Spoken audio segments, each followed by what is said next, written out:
All right, when you are looking to factor these, a couple different things can come into play. You have this division problem, so you know you're going to invert multiply, so we do need to factor everything. When I look at this first fractions numerator, I see that the leading coefficient and the constant are both perfect squares, so I would test for binomial square first.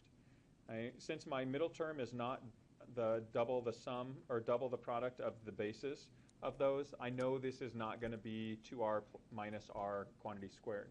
So that tells me there's only one other way to combine these, and that is to make this a 4r and an r when you reverse FOIL. The last terms have to be 1s, and because the overall sum of the outer and inner is negative, it would have to be a negative. So I know that these are my factors. Okay, divide by. Now, as I look at the other ones, I'm going to invert by. This would be my next easiest factor or expression to factor. So I'm going to factor that. It gets inverted and moved to the denominator. So r plus 1, r minus 1. Okay.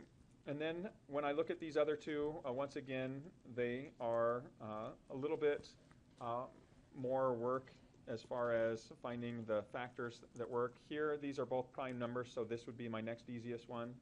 My only possible terms for my first would be 2r and r. My only possible terms for the, or factors for the last would be 1 and 1. Since the product is positive, the signs are the same. Since the outer and inner sum is positive, these have to be pluses. So I know that those are my factors. And then finally, that leaves me here.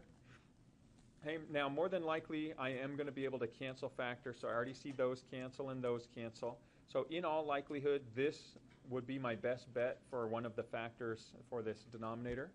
So if I tested that, so if I said this is 2r plus 1, that would leave a 4r and a plus 1 here. My outer and inner products are 6r, so it confirms that that works and allows me to cancel that set of factors. So here is my solution, 4r minus 1 over 4r plus 1. That's the simplified form.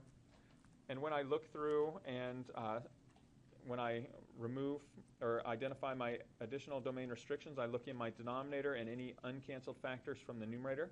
Nothing there, but if I take these three factors, I have to account for the zeros.